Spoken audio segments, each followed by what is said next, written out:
Good afternoon, everyone. Welcome to our first session of the second course in the Belize Tourism Futures series. This course is called Merging Technology and Sustainability in Tourism. Today's focus is on technology in tourism. My name is Angela from Belizing.com, and I'll be your host alongside Lorenzo Gonzalez from Belize Adventure. So, as you know, the Belize Tourism Futures webinar series aims to transform the tourism industry by fostering innovation and sustainability. This initiative was inspired by Lorenzo's dedication to Belize's economic growth and is supported by the Emergent Ventures grant from George Mason University's Mercatus Center in collaboration with Believing.com and the Lodge at Chat Creek. So my name is Abner Mendoza. I'm gonna be the presenter today, and today we're gonna talk about technology and tourism. Just a little bit about me before we get started. I am the technology director at Believing.com. I also work as a software engineer. I reside in the United States. I'm a cybersecurity researcher, university lecturer. I've also served as the technical advisor on IDB project that we recently completed, the Belize Tourism Innovation Lab, that provided some digital training. I also served on the Belize Digital Adaptation Project, which was a grant project also funded by the IDB through the Belize Tourism Board. And I also served the same role in a subsidiary of Belize called Belize Digital Media. Most important about me is that I'm a native of San Ignacio in Cayo. Okay. Yeah. Cool. Give me a thumbs up if you can see my screen. Yeah. All right, good. All right. Okay. Awesome. Okay, so we can start. This is what I was just introducing myself. This is who I am. Like I said, I'm a native of San Ignacio, so I'm sure a lot of you picked up the accent already. So let's get started. Today, we are going to talk about technology in tourism. And this is a really huge topic, and certainly 1 hour won't do it justice, but I'll just give you a really broad overview of technology and where it's going, mostly focusing on where we see things going and some examples of the use of technology and how it can help us get a competitive advantage in the tourism industry. So, brief agenda, we'll talk about what's the role of technology in tourism. I think it's self-explanatory. I really want to talk about it in the context of digital transformation in Belize, because I think that's a really big push, both from the public and private sector in Belize. And then we're going to end talking about some future trends, and we'll talk about key takeaways and maybe have a free discussion at the end of today's presentation. I'll definitely try to keep it under an hour. So technology and tourism, right? So this is an image generated by AI. So I prompted AI and said, and so this gives you a hint on what we're going to talk about, what we're going to emphasize in this presentation, right? I said, AI, generate an image of a future traveler at the Belize Barrier Reef, and put someone under the water with a VR headset and 2 mobile phones. Not realistic, but this is really the power of AI, and it alludes to what the future traveler looks like, right? They're mobile first, and they're really in tune with technology. So technology really enhances that visitor experience, and really that's the key message here. That's really what, from both a guest and a business perspective, the guests want the most enhanced visitor experience. From a business, we want to give the guests the best experience because they're going to keep coming back. They're going to refer us. It also improves our operational efficiency, enhances sustainability, and ultimately gives us that competitive advantage that we always seek from a business perspective, right? And it really comes down to understanding the guest expectations, right? We have to start. I think digital transformation in tourism and the integration of technology, it has to be customer centric, guest centric. So you start at, who is my audience? What are their expectations?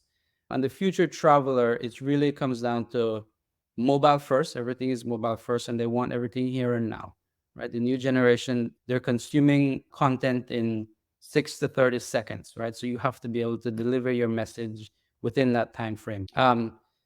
25% of the population today is that Gen Z population born between 1997 and 2012. So they're really connected with technology. And so we have to tailor our travel experiences to their expectations, and what they're used to, and technology is what they've grown up with, right? From a business perspective now, I know a lot of you in here and listening to the recording are thinking about it from that lens of how does it improve my business, my bottom line, right?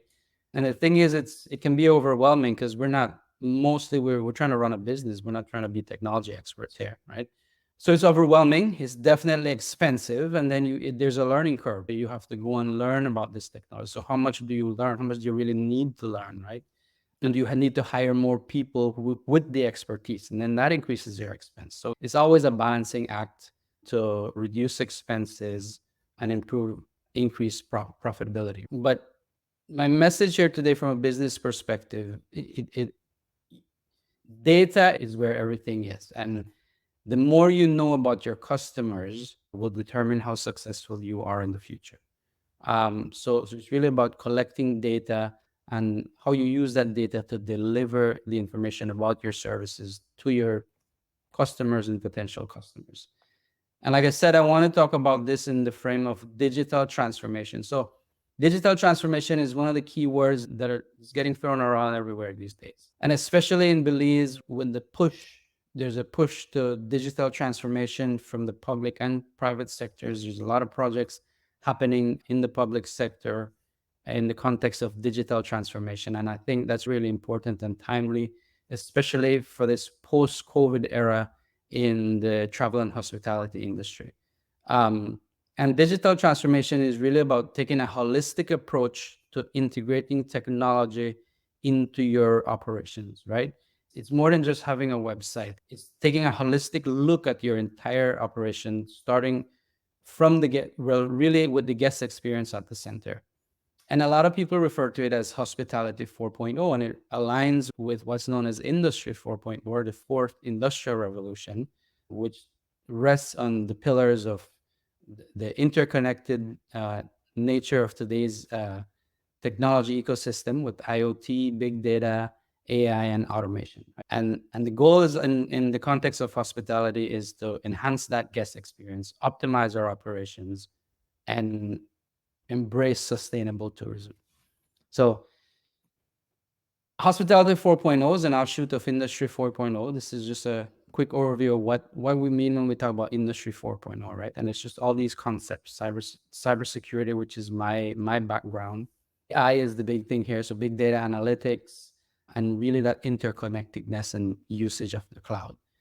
I mentioned that digital transformation is a really important and trending topic in Belize and in the economy of Belize. Is really something that if you're keeping your fingers on the pulse, you'll be aware of Belize's national digital agenda. This is a really important document to be aware of, just to understand where the public sector is headed to, where the efforts are being put. And really, I think when you read this document, the thing that stands out is that the goal is one of the main goals is to facilitate digital transformation in Belize, and really what digital transformation means, both from the public and private sector, and really digitizing government services, and that push towards having citizen digital identities for all the citizens of Belize.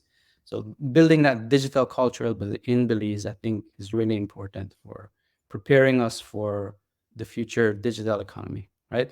And within this, there's a lot of opportunities for digital trainings, grant opportunities that I think a lot of tourism businesses can take advantage of. So definitely, if you haven't done so, look at that national digital agenda just to understand what's the government thinking and where are they facilitating digital transformation and how can I take advantage of that.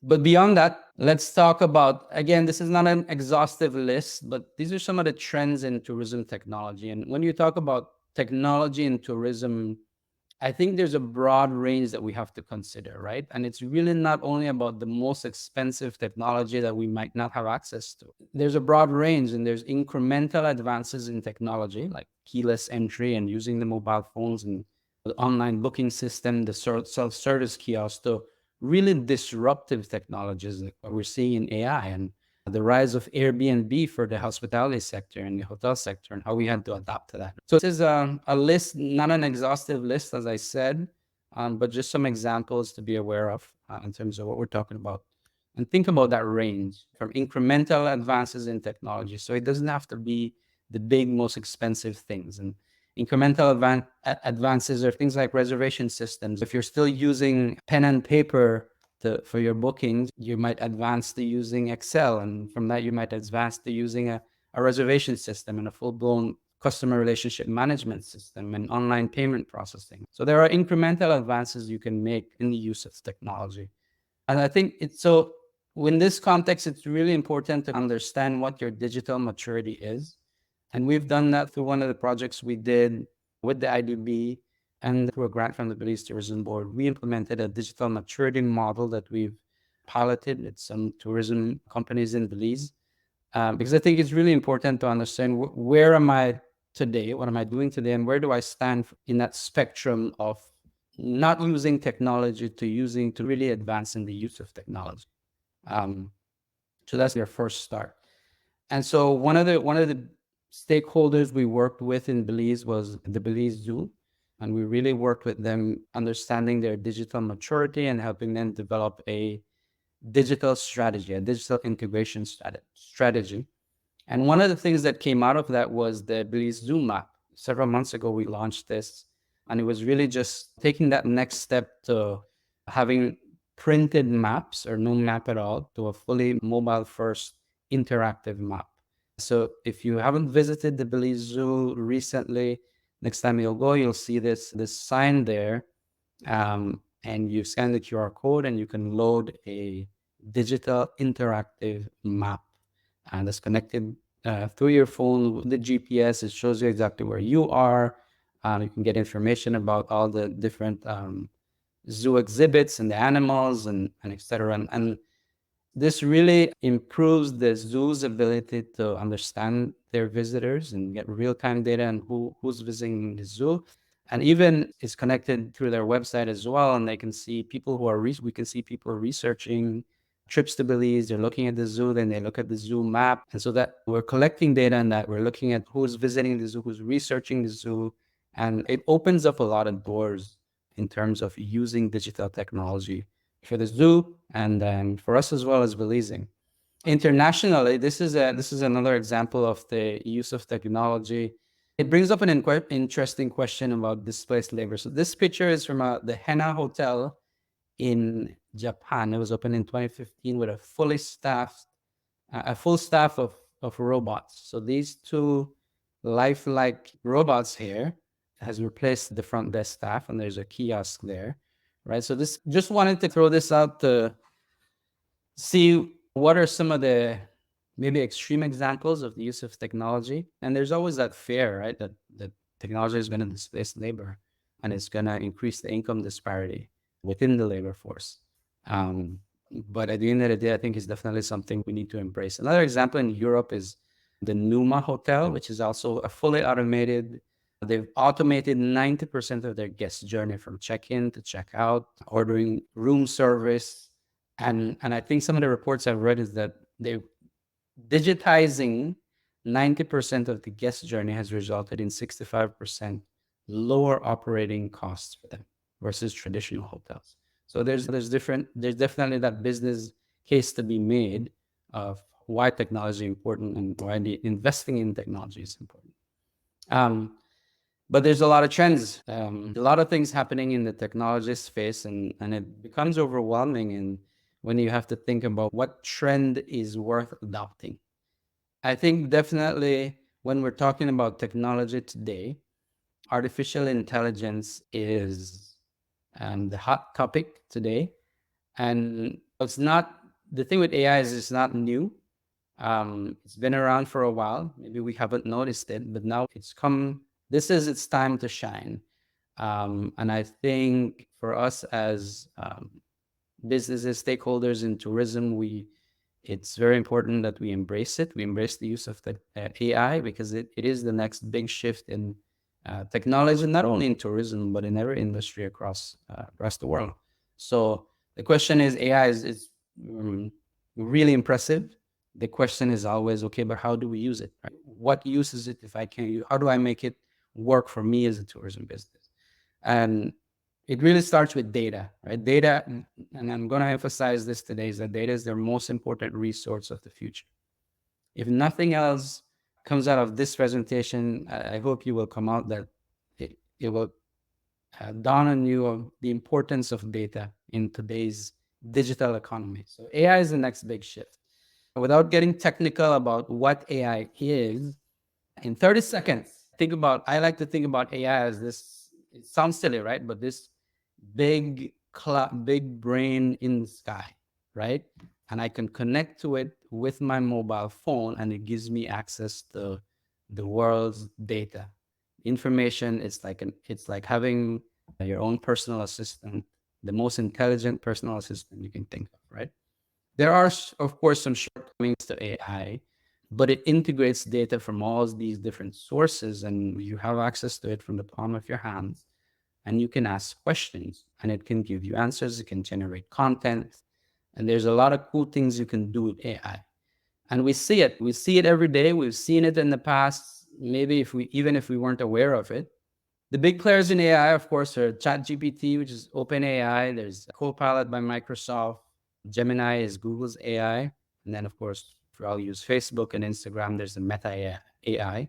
And you can all access these today and start having conversations with it. So this is really one example of what's generative AI or conversational AI. So just to give you a quick overview of, if you haven't, AI is really good at understanding vast amounts of data and allowing you to ask questions in natural language, and it will give you answers. So this is a real set of data, just as a simple example, a set of data that I use ChatGPT. And this is the list of Saturday arrivals at the international airport in Belize. And it would take me some time and effort to really analyze this and understand this and answer questions about this without AI, right? So without ChatGPT, I couldn't tell you, just looking at this, that the busiest time span is between 1:25 p.m. and 1:45 p.m. So if a guest is asking when is the best time to arrive, and we probably would tell them, okay, try to avoid the early afternoon time, maybe come late in the afternoon or early in the morning, right? So you can ask questions like, what's the busiest time, or what's the best time to arrive to avoid the crowds? And AI is going to tell you, based on my analysis of this data, 9:30 to 10:30 a.m. And this is one of the questions I see a lot online. When is the best time to arrive, and why is Saturday so busy, especially in the afternoon? Um, Other examples of AI is the use of virtual reality technology. That was really the trending topic last year. So if you follow like ITB Berlin, last year they were really talking about VR and AR.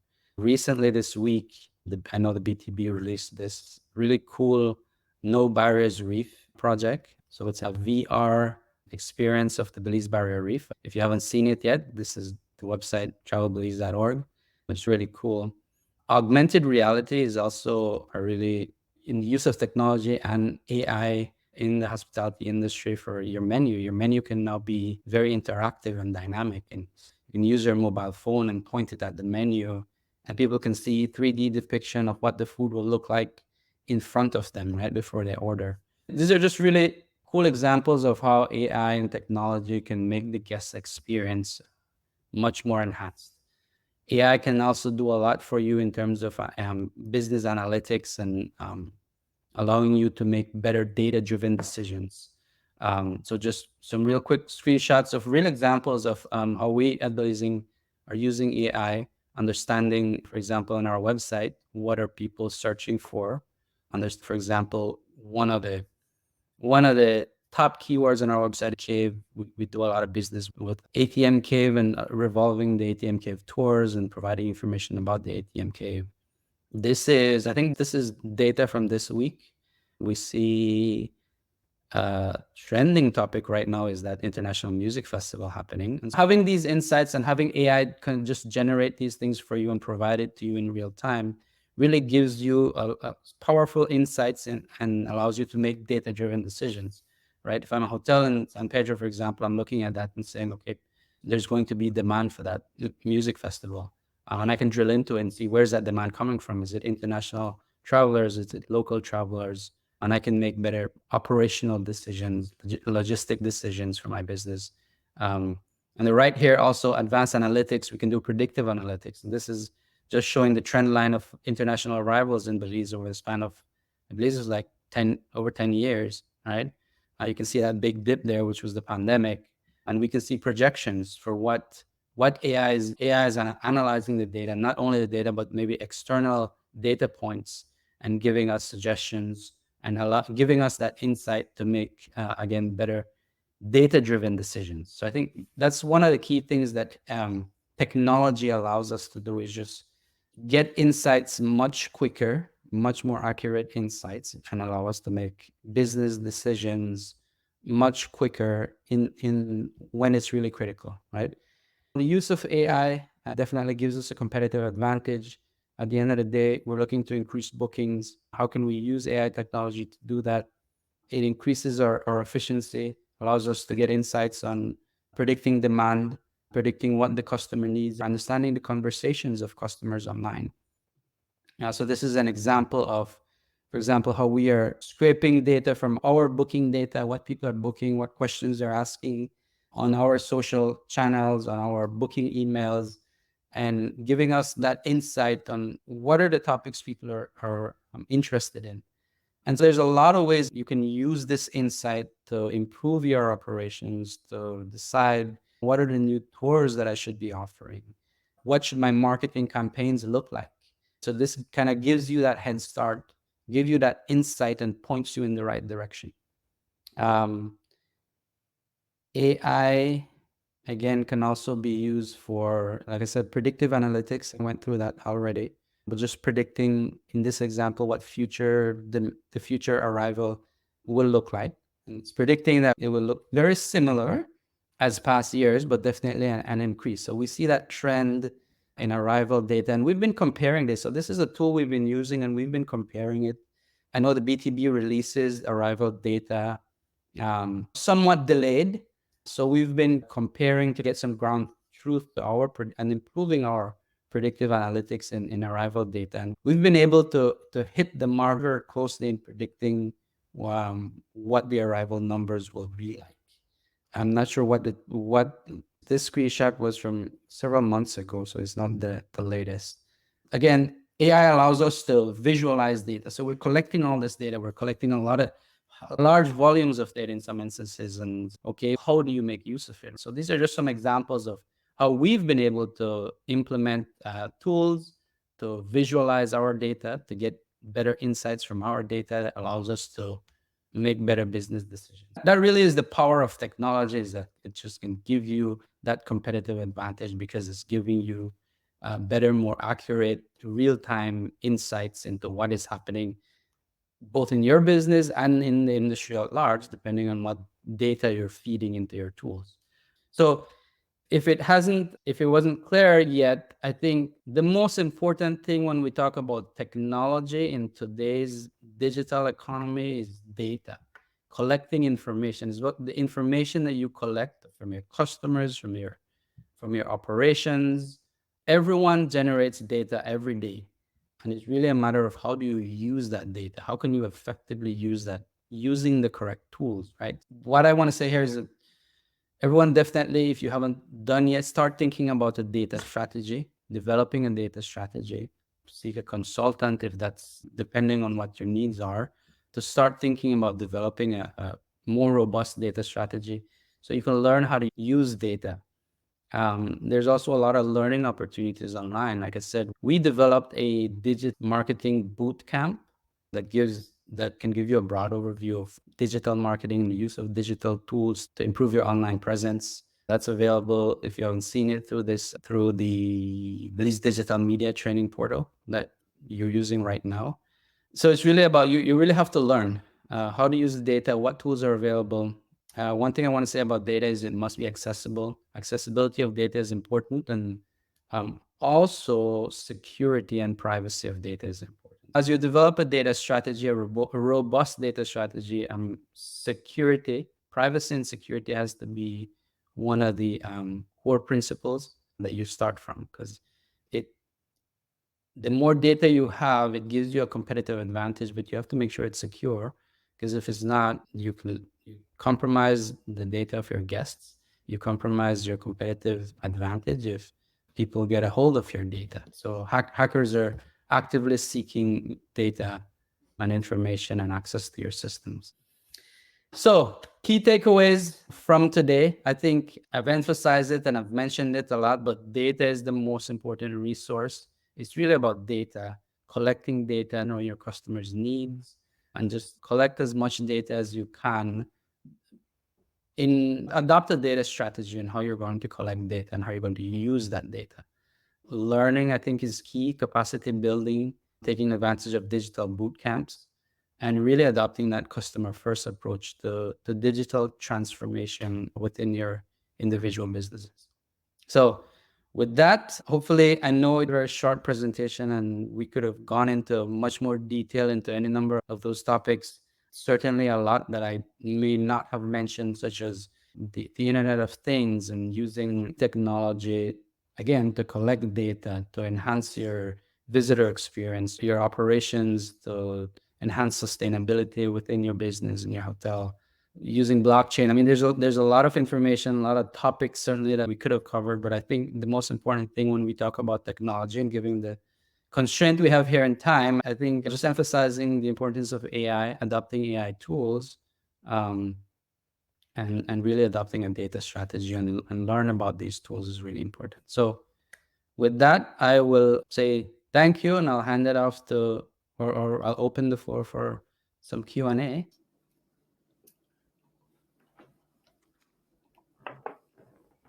Hi. Thank you, Mr. Abner, for that presentation. And I hope everyone got some golden nuggets from what was mentioned. It's a lot to digest, I think, because when you mention or when you talk about technology in tourism, there's so much to consider. Just looking at the trends slide that Mr. Abner had, there are a lot of trends happening, but we just had to put, let's say, 10 on the list because it's a lot to digest, understand, and see what works best for your business. Of course, if you have any questions that you would like to ask, feel free to add it in the chat. But yes, like these trends, we were able to narrow down some of the top 10, but there's a lot more trends happening and a lot more tools, a lot more platforms that are being used right now. So when we mention technology, there's just a lot to consider. And I think a lot of people just don't know where to start. So having, let's say, webinars like this, it could open your mind or perspective as to, okay, let me sit and consider what I'm using for my business. Does it make sense? Does it support my goal with my business? Is it enhancing my visitor experience? Does it touch the same key points that Mr. Abner had mentioned? So it's different things like that. Maybe Mr. Abner, you could discuss where's like a good starting point for people to consider what sort of technology to look into or consider with their business as of, let's say, with the latest trends. Um, not to toot our own horns too much, but I think we developed a really good digital boot camp course that's really accessible. I How long is the course, Angela? It's 6 modules, but if you sit through the entire session, it would be about maybe 6 hours more or less. So it's very like consumable lessons. There would be 6 different modules of different topics, and in those individual modules, there are like maybe 3 to 5 lessons, but very short lessons, about 2 minutes, 5 minutes, just so you could digest it a little bit better as opposed to giving you like long 35-minute lessons and then you have to sit through it and understand and apply that to your business. So it's 6 modules, and within those modules there are short sessions, and there it's free for you to log in and access and take the course, and once you complete it you get a certificate of completion or participation for that. Yes, just to answer your question more in more detail, I think it's just building your capacity and really learning what's out there. Like I said, no one needs to go out and be a technology expert. No one has time for that. We're busy. Everyone's busy running their business, managing their tour, doing their jobs. But I think it's really important and prudent to have a basic understanding of the fundamentals of technology and what's out there and what's being used.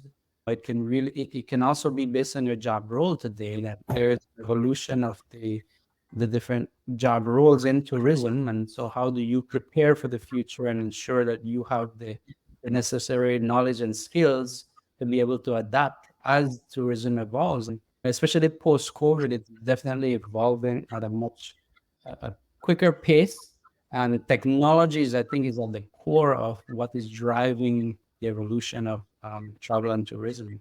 So it's really important to just have that basic knowledge. The course that we've developed is really Belizefied. So it really gives you, it really brings it down to a local context. So when we're talking about, you can guys can see my screen, right? Yeah. So when we're talking about the basics of digital marketing and website planning and just types of digital strategies, we really put it in the context of Belize and what is important to Belize in the industry, what other stakeholders in Belize are doing, right? So I think this is a really good course. Of course, it's really focused on digital marketing, but certainly there's tons of resources out there. And I think there's really simple examples of sometimes there's not much of a learning curve, for example, to use ChatGPT. Just sign up for a, if you're not using it yet, it's the barrier to entry is so low. Anyone and everyone can use it. So the beauty of technology when it's done right is that sometimes you don't even notice and it's so easy to use. So I think using tools like ChatGPT, if you're not doing it yet, to understand data, understand information, respond to reviews, write letters, just it's really just your digital AI assistant. And a lot of people, I'm sure, are using it today already, and a lot of people just need to get over that fear that it's too complicated for me. No, if you can use a phone, if you do anything online, you can use ChatGPT, right? And I think that's a really good place to get started and just exploring and seeing what is possible as well. Um, yeah. Yeah, that's great. That was a good question to cover. And since we were talking about AI, I was wondering if you had any other tool suggestions. What else do you recommend that people are using and for what? Perhaps provide some guidance as to where they should start and progress with time. Yeah, I think if you've taken an English course in school, which we all have, and you can formulate a sentence, you can use ChatGPT. So I think that's the easiest one to use, and then tools derived from ChatGPT.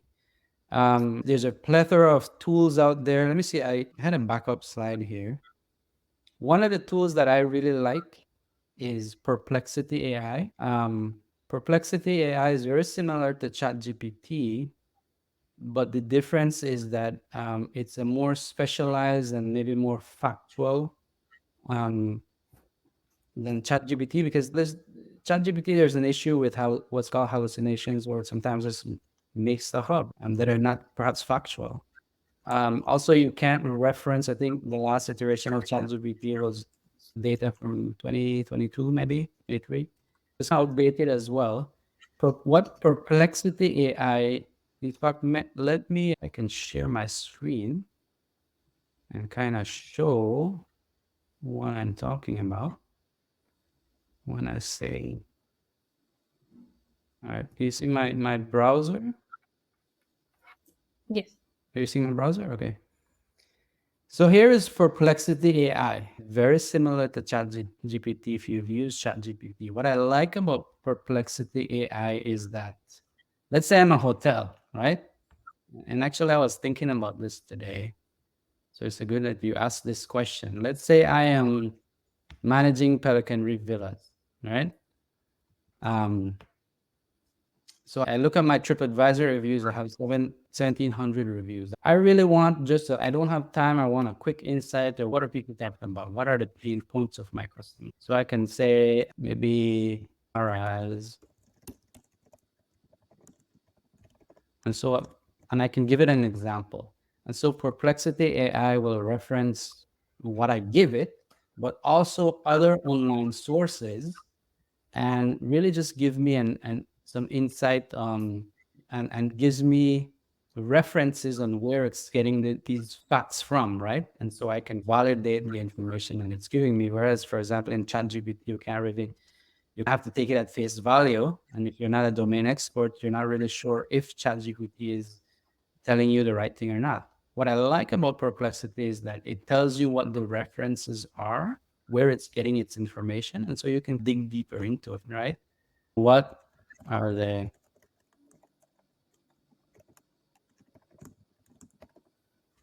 I don't know. I don't even know what the answer will be for this. All right, so see, so now I can get a quick answer of what are the main customer complaints. Now, if I want to improve my operations, I see the positive reviews or they lack Mildred.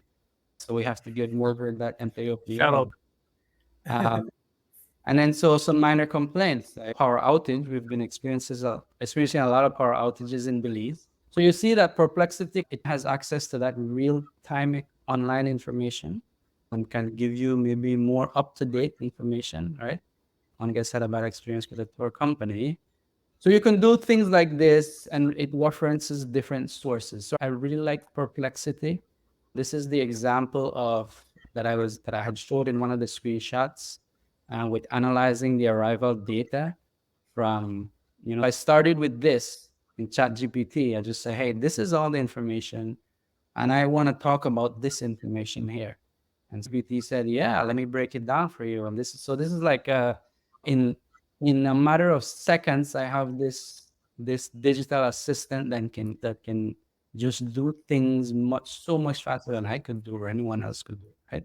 And I don't need to be a technology expert. All I need to do is be able to formulate a sentence in a question in English, and it gives me all the answers I need. Another tool that I like that uses some AI is Brand 24. I don't know if you've seen this. This is really about monitoring what's happening online with my brand. And there's a lot of tools that do this, right? But a lot of these tools also will add that AI aspect to it where you can get insights on just understanding the conversations again. This is really listening to your customer, understanding what your customers or what your potential customers are asking for online, right? So I can configure, in this case, I have Belizeing.com and things that might be related to Belizeing.com. So this is from today. I worked it in. I don't know when this was. So it just gives me that overview of what's happening with my brand online. I can understand the sentiment of my brand. I can, especially monitor when there are negative issues, mentions of my brand. So allows us, AI will read reviews, for example, and can understand the sentiment. Is it positive or negative? It can understand topics, for example, right? What I had shown earlier, let me go back to my slide. So what I had shown earlier, for example, I see you had put a comment about Harry Potter, right? I don't know what that's about. That's something that's very interesting, right? Why are people talking about Harry Potter in the context of Belize? Is there something we don't know? Is there a trend that we need to hop on? I don't know. Maybe people, I don't know what that is about. That's an interesting one. But I can see that Key Copper is trending currently. So I might focus my marketing efforts on things around Key Copper that we might have. Yeah, so those are some of the tools that I think are really have a really low barrier to entry. ChatGPT, like I said, the script, you can give an example of that. Lorenzo, but it allows you to edit videos and produce videos in a matter of seconds, or it's like text to video, right? And then copy AI also in terms of generating content, generating social media posts and whatnot. So it really optimizes your time. It saves you. Really, AI is about tools. I think they're saving time, and it can do a whole lot for you in terms of giving you insights. At the end of the day, it saves you time. It allows you to be more efficient, and maybe even focus on things that are more important. Right? Just delivering Yeah, those. no. Yeah, I love the examples you gave me. I use Perplexity AI sometimes too, and I love how it's able to use real time data. So it searches the internet and it's able to bring you various sources, like information from various sources. That's excellent. I hadn't seen or used Brand 24 before, so that's like a new one for me. I use ChatGPT on a regular basis. It's basically my AI assistant, and And the really cool thing about ChatGPT, which I would encourage the audience to do, is you don't have to know what to do. You could ask ChatGPT what you should do. So, for example, if you enter data, you can ask it, what are a few ways I can analyze this data to gather insights? And it's going to tell you. It's very simple. As for Descript, I use Descript on a regular basis. So what I do is this video recording, I just upload it to Descript and it automatically creates a transcript. And then the transcript, I'm able to edit the transcript, and then by through text, I edit the video. It's very easy. I don't have any video editing skills, but however, I'm able to just quickly update a video. I can also get rid of a lot of my ums and ahs and and things that that I like to say whenever I speak. Automatically, I just do that by clicking a button. Oh yeah, see, perfect. This is how it's used. Yeah. And this is such a really amazing tool because I know the cost of producing videos. We used to do videos 5 years ago. When we used to do videos, the cost was, it was ridiculous how much it costs to produce a video, the tools that you need, the expertise that you need, and the time. And so I think just the time saving factor here is really, it's a game changer for sure. I mean, that's what I do for a lot of things that whenever I'm considering paying for something, I break down, okay, so how much is an hour of my time worth? And if I pay for something, a product, how much is it going to save me that time? So, of course, I'm going to pay for like the pro version of ChatGPT. If it can save, I can introduce it to my workflow and it saves me, I don't know, 5 to 10 hours a week. I was like, why not? It just makes sense. Same for Descript. And I don't use Copy AI because I basically use ChatGPT for that stuff. But a lot of clients that my organization works with, they use Copy AI, they use Jasper.ai just to create content and repurpose content. One other product I'd like to highlight that's similar to Descript, it's called CapCut, and that product is mobile first, which means that you can create content for your social media. Yeah. I think at the end of the day, it's about, okay, how does this improve my operational efficiency? Saves me time, saves me money, increases my bottom line, right? And I think that's one of the main factors to consider when adopting a tool. And then on the other side, how does it enhance the visitor experience? I think that's always one of the core questions. Will this enhance the experience of my online audience if I use this and be able to produce a video much faster and a cleaner video? And in every way, you're thinking about the visitor experience. So this is why I put this slide back on the screen here, just to reiterate that it all starts, the core of it is just that visitor experience, I think. So being customer centric is always important. Yeah, at the end of the day, like I always tell the staff at Belizeing that at the end of the day, we're not a travel company, we're a customer service company. And I think if you put customer service and the visitor experience at the forefront of everything, I think that's really important. And everything that we do in other businesses that we have is really always about customer service. Like they said, the customer is always right. Most of it. Okay, great. Just changing topics a little bit. Let's talk about data because you mentioned data, the importance of data a lot. And I was wondering if you could provide us with some insights as to how can tourism businesses ensure they're collecting and utilizing data effectively to enhance the guest experience and maintain a competitive advantage? I think it starts with just having a plan. You definitely have to go about this strategically. Because we can say all day collect data, and so we're collecting data from Google Analytics, and we're collecting data in our reservation system and in our property management systems.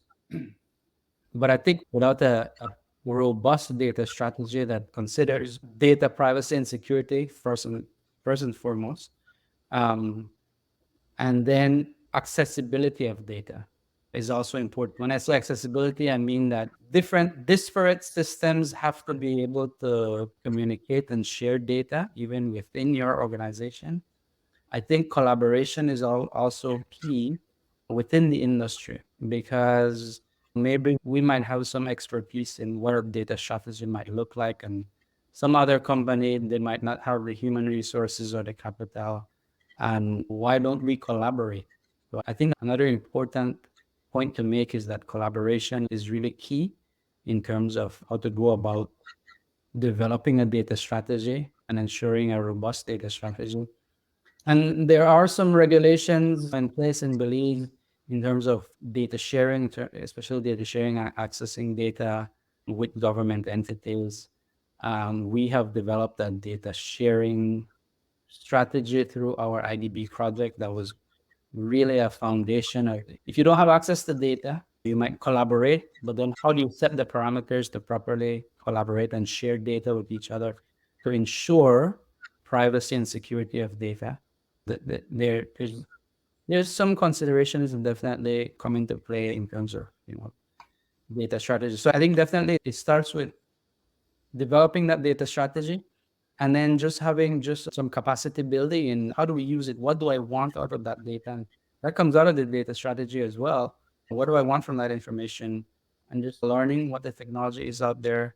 How do I take advantage of this? How do I use this? Because you can have all the data in the world, but if you don't know how to use it, then what good is it to you? Um, so that data strategy is important. That makes a lot of sense, and I think you can actually, for a starting point, you can ask ChatGPT to help you with a strategy, or how you have trouble sending an email to someone like Abner or Angela about like how you can collaborate. ChatGPT can write that email for you. I'm just saying that's the starting point. But anyway, that's a good answer. And I think though, just to finalize things, my final question is around sustainability. How does technology, or how can technology help a tourism business, with sustainability? I think definitely sustainability is remember, there's three aspects of sustainability, right? There's the environmental, economical, and social pillars of sustainability. I think a lot of us, when we think about sustainability, we think about that environmental aspect of it. I think is one of the core technologies you can implement when you're thinking about environmental sustainability. A simple example is just having motion sensors in your rooms. And let's say if you're running a hotel, right? Putting motion sensors in your hotel room can reduce your energy usage because it can detect when someone's not in your room, turn off the AC, turn off all the electronics, and there's a huge cost savings. And then also it reduces your carbon footprint, and everyone is happy. Simple things like, for example, the Zoom map that we did, right? That was aligned with the spirit of environmental sustainability as well, and just the use of technology to reduce the need for printed maps, right? And so that goes a long way in enhancing your sustainability. It also touches on economic sustainability because then it allows the zoo, for example, to understand their visitors better, to perhaps push ads and capitalize more on their tours. It allows them to sell ads on the map platform, and so the map can essentially pay for itself. So there's that economic aspect of it. And then also the social and cultural aspect of sustainable tourism, in that it engages the audience in a way that never before was possible, and it can help to promote to a local audience the importance of animals and importance of conservation in Belize to the local audience for that map. So I think definitely integrating technology, there's always a case to be made on how it supports sustainable tourism, and not only the environmental aspect of sustainable tourism, which is hugely important, but also think about that cultural and that economic sustainability aspect of sustainable tourism. Almost any technology that you implement will touch on economic sustainability, because you're always thinking about how do I'm going to invest in technology because it's probably going to reduce my cost in some way, right? And you're thinking about economic sustainability all the time in the use of technologies. But definitely, I think environmental sustainability is hugely important, especially in this day of climate change. and and the Internet of Things, and just having sensors collecting data, sensing the environment, and then adjusting your use of resources is hugely important. Yeah, and that includes using other like renewable sources of energy too, which is like solar panels, etc. Okay, thank you for such a great session. Technology. This is your area of expertise, so I really appreciate that you were able to share a bit of what Angela says. Those golden nuggets, her favorite thing to say with us, with the audience, and yeah, make us perhaps consider a few things that we were thinking about, but not thinking about too deeply. Okay, thank you again, and I'll just pass it on to Angela. All right, great. So thank you all for joining us this afternoon for the session. I hope everyone, like Lorenzo said, got a golden nugget that you could take back and sit and consider when it comes to technology, see what you could do for your business. Of course, integrating technology is also or always a beneficial thing to do. Um, so before we conclude, I'd like to remind you that the next session for the Belize Tourism Futures series is next month on July 17th, where Lorenzo will be presenting on creative marketing. If you haven't registered for that course as yet, you could go ahead and do so. And I see Mr. Abner doing the AI. I can't do it on my end, so he does a thumbs up and then he gets the little bubble there. Yeah, so this is AI in action, right? This is AI in action. It's understanding my gestures and it's responding. Yeah, I saw the two thumbs up and I saw like fireworks in the background earlier. But yes, Yeah. there's the bubbles. But thank you for everyone for joining us. Like I said, next month's session will be on July 17th with Lorenzo. We appreciate your guys' participation in all of our sessions. After this session ends, there is a test that you can take. It's 5 short multiple choice questions. And that is a part of the lesson where you would have to complete and get the certification at the end. So thank you once again, and we look forward to seeing you at our next session. All right. Thank you. All right. Bye, everyone. Bye, everyone.